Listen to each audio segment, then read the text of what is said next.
replikasi DNA adalah penggandaan molekul DNA yang merupakan materi genetik yang menentukan ciri-ciri suatu organisme. Teori mekanisme kemungkinan replikasi. 1. Konservatif, yaitu kedua untai DNA induk tetap bersama dan untai baru terbentuk sepertinya dari luar baru. Dan kedua, semi konservatif, setiap untai DNA baru berisi suatu untai induk dan satu untai baru. Yang ketiga, dispersif, untuk DNA baru berisi potongan-potongan DNA induk dan DNA baru yang tercampur. Yang keempat, bukti eksperimental, yaitu percobaan Michelson-Stahl informasi mekanisme semi konservatif sebagai model yang benar.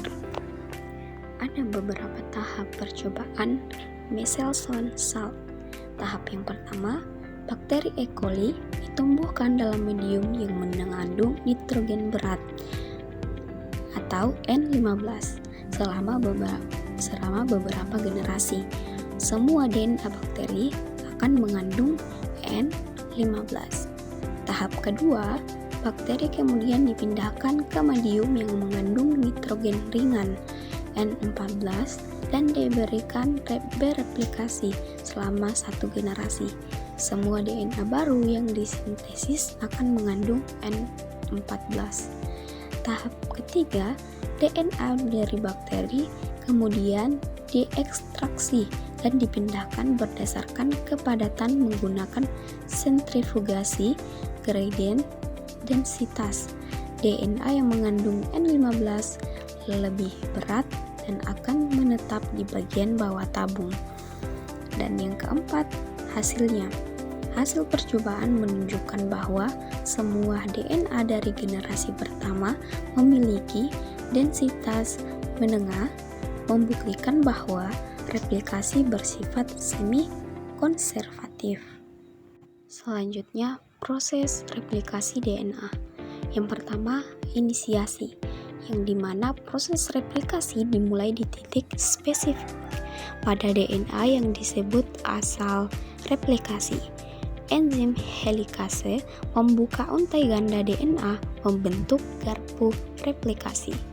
Yang kedua, elongasi, yang dimana enzim DNA polimerase menambahkan nukleotida baru ke untai DNA yang sedang tumbuh mengikuti aturan pasang basah A dengan T dan C dengan G.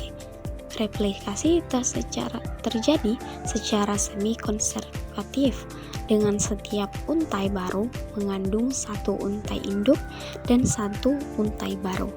Yang ketiga, terminasi, yang dimana ketika replikasi selesai, dua molekul DNA identik terbentuk.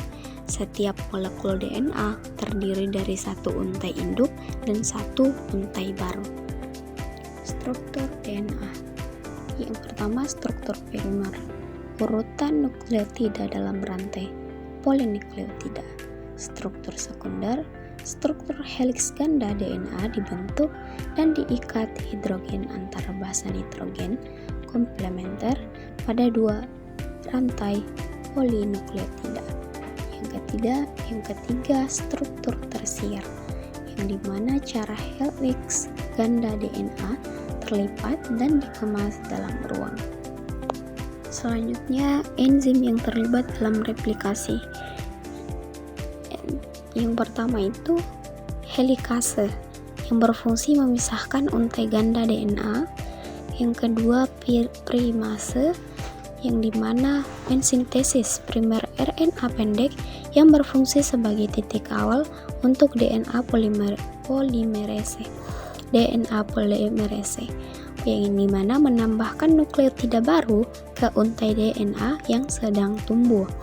Dan yang keempat, ligase, yang dimana berfungsi sebagai menggabungkan fragmen Okazaki pada untai laging.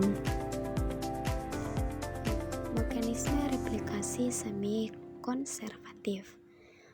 Pembuka untai ganda. Enzim helikase membuka untai ganda DNA membentuk garpu replikasi. Pembentukan untai baru. Enzim DNA polimerase menambahkan nukleotida baru ke untai DNA yang sedang tumbuh dan mengikuti aturan pasang basah, pemisahan dan penggabungan. Dua molekul DNA baru dipisahkan dan masing-masing mengandung satu untai induk dan satu untai baru. Replikasi pada organisme prokariotik dan eukariotik. Kecepatan replikasi pada prokariotik jauh lebih cepat daripada eukariotik. Lokasi replikasi terjadi di sitoplasma pada prokariotik dan di nukleus pada eukariotik. Kompleksitas replikasi pada eukariotik lebih kompleks dan melibatkan lebih banyak protein dan enzim. Asal replikasi, prekariotik memiliki satu asal replikasi, sedangkan eukariotik memiliki banyak asal replikasi. Sekian dari penjelasan saya ucapkan terima kasih.